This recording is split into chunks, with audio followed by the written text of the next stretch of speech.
I spot Natsuki straight away, sitting alone on one of the benches in front of the fountain. I head over and take a seat next to her, setting the manga down next to me. So, Natsuki doesn't respond. She just stares ahead blankly. Natsuki? No response. Would you rather not talk about it? Should we just... I take the second volume of Parfait Girls out of the box. Rifling through the pages, I try to look for the page we left off on. Hey, what page were we on?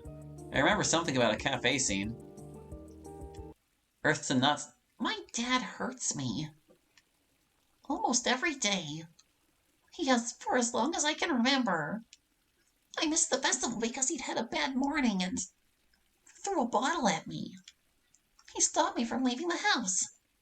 He made me clean the basement when I cried. I wanted to go, I really did. That's funny, really. I did want to perform my poem, after all. It probably would have been fun. But... yeah. Now you know.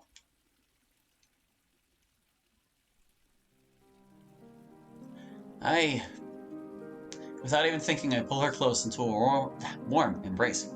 She flinches slightly at first, but then reciprocates, gripping me firmly. I feel her jerk back a little. He knows where to hit, so it doesn't show. Her hugs hurt a lot. My mind is flooded with 1,000 screaming voices. Rage, sadness, shock. She's been abused. This whole time. And I've just stood by, not once thinking about it. Didn't know anything about it. Her poems, her absence, her self-isolation. All of them, signs that I've ignored. I feel my chest tighten and my lungs start to burn. The familiar sting of anxiety. Natsuki, you can't stay there. You can't. She looks into my eyes, tears beginning to form. What am I supposed to do, Hallie? He decides where I go and when. No one would believe me. I have nowhere to go. And even if I did, The levee breaks. She pulls herself into me, tears staining my shirt. Between sobs, she's barely able to choke out a sentence. Hallie, I can't move like this anymore. But I don't know what I can do. I have an extra room. You'd be safe. This probably won't be a permanent solution, but it'll get you away for long enough for us to do something about him. You just need a way out. And you need it now. Natsuki wipes her tears from her eyes and shakes her head. You know I can't do that. I don't want to be a burden to you. Besides, he would never let me go. No matter what. He'll never let me go. I mean, I could get you out of there. Or at least I could try. Give me, I don't know, a day. I'll come up with something. Some way. There has to be a way. Hallie. I'm serious, Natsuki. She sits silent for a moment. Natsuki pulls away from me, wiping a tear from her cheek and sniffling. You can't get involved, Hallie. I shouldn't have even... Please. We'll figure it out. I can't let you stay there, Natsuki. You don't get it. This will only make things worse. Think about the long term, Hallie. I don't know if we should do this. Or if it'll even change anything in the first place. I know that you want to help, but... Natsuki, the only thing we should be concerned about now is your safety. Because it's not going to get better if you stay. We both know that what he's doing isn't okay, so I'm trying to put a stop to it now. Please, work with me here. I already told you I have a spare room for as long as you'll need it. We just need to get you and your stuff out of there as soon as we can. Please. She takes a deep breath. Damn it, Hallie. Why do you have to make it so hard? I don't know, okay? I just don't know. Natsuki stares at the ground silently. I can only assume she's mulling the options over in her head. Taking a deep breath, she makes up her mind. As if on command, she rises from the bench. I follow. You're right. I know it's not okay. Would you really want me over? Without a doubt. As long as it can keep you safe. We just need to figure out how to, get you out of there first. Does she even need to go home?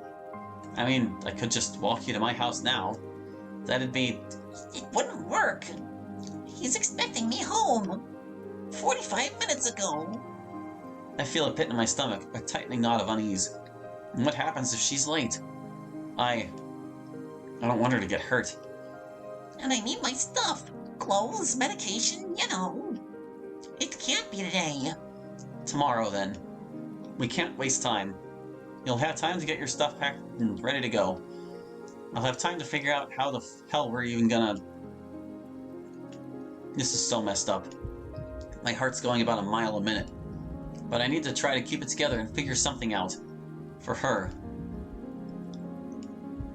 But I don't know if I can. Hearing that one of my friends had to go through... I choke up a little. Damn it. Hallie? Are you okay?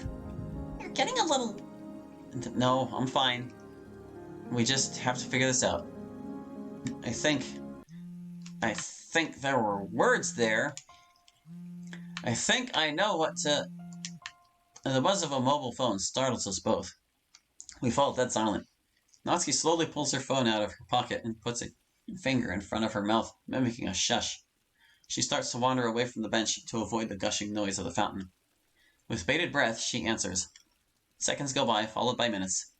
Each one feels like an hour. Each one worse than the last. Several steps behind, I can still make out her father's shouts over the line, her expression dropping more and more with each and every word. Natsuki visibly flinches a couple of times, yanking the phone away from her ear as she does. Before long, it's over, and Natsuki turns to me, defeated. Natsuki sighs. I've gotta go home now. I'll walk with you. I don't know if that's a good idea. Well, I do need to find out how to get to your house, and I want to be there for you. She gulps. Okay. We should go then. Natsuki wipes her face with her sleeve and sniffles. Nodding, I quickly collect the Parfait Girls collection before we rush out of the school gates. While we're walking, she shoots a quizzical look my way. By the way, why did you bring Parfait Girls? I thought that you'd want to read. So you brought the whole box? I don't know. I thought maybe you'd just like having it nearby, you know? Like a comfort thing. I guess it is, isn't it? Never really thought about it that way. She pauses. Well, I can't exactly take it home with me. Dad would... Don't worry. I'll keep it at my place. For safekeeping. Too late to take it back to the club, I take it. Take it? Yeah. Fine. She appears to be uncomfortable with the decision, before showing a weak smile. Just be careful with them, okay? They're important to me. Of course. We step out onto the sidewalk and outside the school gate, Natsuki leading the way. Our entire walk is punctuated by silence, but as we turn the corner, Natsuki speaks up. It'll be that one up on the right. She motions towards her house, her arm wavering a little. We stop a few doors down. Not quite sure of what to say now, I set the manga down on the sidewalk for a moment. Natsuki stops before giving my hand a quick squeeze. I return the gesture, making sure to be careful. I don't want to hurt her. I'll see you tomorrow. At the club. And Hallie... Thank you. She whispers, her voice shaking. That must have taken her a lot to say. It's okay. I try to reassure her, but I can't even reassure myself. She releases me from her grip. I think it's best you hold back here. Uneasy, I nod and wait a few doors down. Natsuki continues onward, head down, clutching her backpack. As she approaches her house, her head cranes up. A gruff voice calls down to her, telling her to get inside. A pang of dread shoots through my body as I quickly hide behind a nearby fence gate. I hope he didn't see me. God knows what had happened if he did. Peeking behind the fence, I get a quick look at Natsuki's father. A heavily built man in what looks like his late 40s. His posture, skin tone, and muscles suggest a life of manual labor. He's up on the balcony, taking a final drag from a lit cigarette. He carelessly flicks the near-finished butt over the edge of the balcony, landing somewhere in the street. The man then promptly turns around, yanking the door open. I hear a crash as he slams it behind him. Natsuki chances one final glance my way. I raise my hand in a goodbye wave. She raises hers, shouldering her bag in the process. However, she immediately jerks forward as the front door to her house opens and she slowly steps in. And like that, Natsuki is gone. I feel awful. But there is no way around leaving her here, just for tonight. Regardless, what's done is done. I need to get home, if only to figure out my next move. Speaking of, I whip out my phone and snap a photo of Natsuki's place, so I have something concrete to form a plan with. With nothing else to do here, I pick up Parfait Girls, turn around, and begin the trek home. 3 rings, going on 4. Come on, pick up. Allie, hey! Hey, Sayori. How are you? She pauses for a moment. The best I've been doing in years. I actually feel alright. I find it difficult to express my relief. I knew that getting professional help would be good for her, but I assumed it would be a more gradual process. Honestly, I'm really happy for you, Sayori. Thanks, Allie. I actually don't have to stay here anymore. Mom's on her way to pick me up, so I'll be back tomorrow. Oh, nice. Oh, I forgot. The doctor said I could probably go to school tomorrow if I wanted. That's great. Just remember, you don't have to come to the club if you don't want to. No, I do. I really do. I love the literature club. Besides, I'm the vice president. I can't just shirk my responsibilities like that. She's almost acting like her normal self. It's honestly terrifying how she was on Monday compared to now. It seems like she wants to move past what happened. On one hand, I'm all for trying to create a more positive environment for her. On the other hand, I guess if you really want to, you want to walk to school with me? Of course I do, Hallie. Like always. Alright, I'll see you tomorrow then. See you tomorrow. Don't forget about your alarm. I won't. Bye. She hangs up. I sigh as I set my phone down on the counter. I just hope that Sayori didn't notice that I wasn't all there. I'm so exhausted by what happened today, I'm just unable to really express anything. However, I am genuinely relieved to hear she seems to be improving. Hopefully tomorrow won't be too much for her.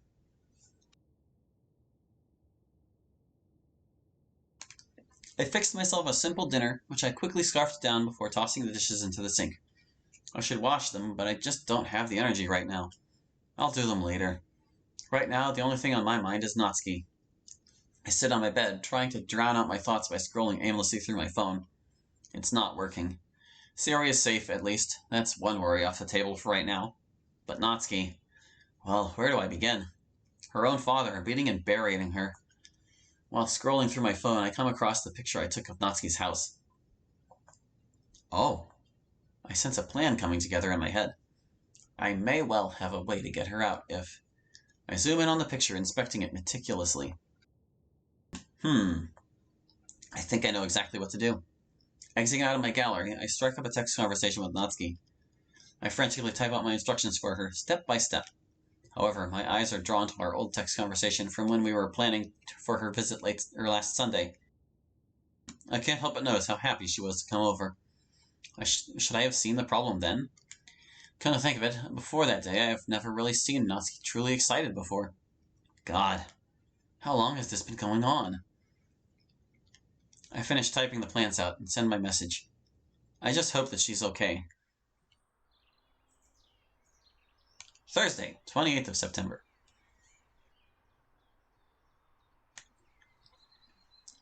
I wait in front of Sayori's house. She should be out by now. Even with my patchy sleep schedule, I was able to get up in time. Hell, I even managed to fit a quick shower in. Doing so during these days of stress does wonders for my anxieties in the short term. Although, obviously, that feeling didn't stay long. Natsuki still hasn't texted back. I hope that she saw the message, at least. But my best bet at the moment is hoping she shows up at the club later. Then I could try and talk to her. Ellie! Sayori runs towards me, shutting her front door behind her. I'm so sorry I kept hitting the snooze button. I didn't wake up until the last alarm. Seems some things never change. There. Were words. It's alright, I haven't been waiting a lot. She turns her run into a tackling hug that nearly knocks me off my feet. Oof, easy. She steps back and smiles. It's good to see you. How are you feeling? Great, actually. I get to see the literature club again. I can't help but still be concerned. Is this happiness merely temporary? Or is she suppressing her true emotions? What she shows on the outside could very well be another mask that she's put on just to persuade me into believing otherwise. Sayori, you can always... My voice trails off. Damn it. I don't even know how to finish that. Why wouldn't she know that? An awkward silence lingers between us. I know, Hallie. I'll be okay. We should probably get to school. Oh yeah, sorry. We take our leave, heading down the street and turning the corner together.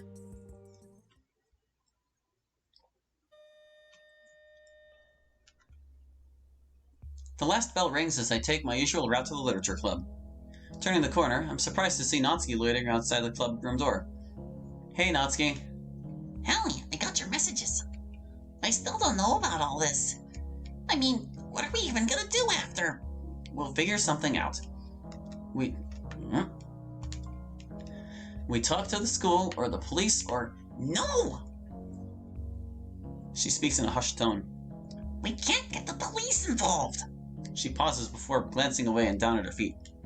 I'm not 18 yet. If we go to the police, I can get sent straight back to him. I don't want... That doesn't sound right. Why would they care about her age? No, that makes no sense. Why would the cops take you back there after what he's done to you? Natsuki, please, think this through. The cops will not take you back to your father. Hallie, I want to believe you. But I know that there's always a chance and even a slim possibility of going back to him. After that, I can't, okay? I hesitate for a second. I'm not convinced. This doesn't sound right at all. But since we've got no safer alternatives, I'll have to go along with it. But still, I'm not convinced. Okay, when is your birthday anyway? I'm honestly shocked that I never asked before. Here I am, inviting this girl to stay with me for an indefinite time, and I don't even know her birthday. 5th of November. So about a month, give or take a few days. I could just wait. Until then to... Natsuki, another month there is another month he can hurt you. And I can't sit back and watch that happen. I refuse. I pause to take a breath. A month away. It'll be easier to just hide out until then. We can manage that. I know we can. Then, as soon as your birthday comes around... Jesus, Hallie. I don't know. It works, but... a month? It's better than staying there. I guess so. You gotta understand, this isn't easy for me. She swallows and winces, her hands caressing and brushing the hem of her skirt. Yeah, I'll do it. It's gonna be okay, Natsuki. Hey, what happened to your blazer? Long story. I nod in understanding. The sound of Sayori's distinctive laugh catches our attention. Natsuki sighs and turns her focus to the clubroom door. Damn it, I almost forgot. The actual club. Aha. Yeah. Trying to push my tears to the back of my mind, we finally head into the clubroom. But I'm actually going to call it there for this session. We'll pick up with more of this later on. So thank you for watching. I hope you enjoyed, and we'll catch you next time with more Exit Music Redux. Hope to see you then. Bye-bye.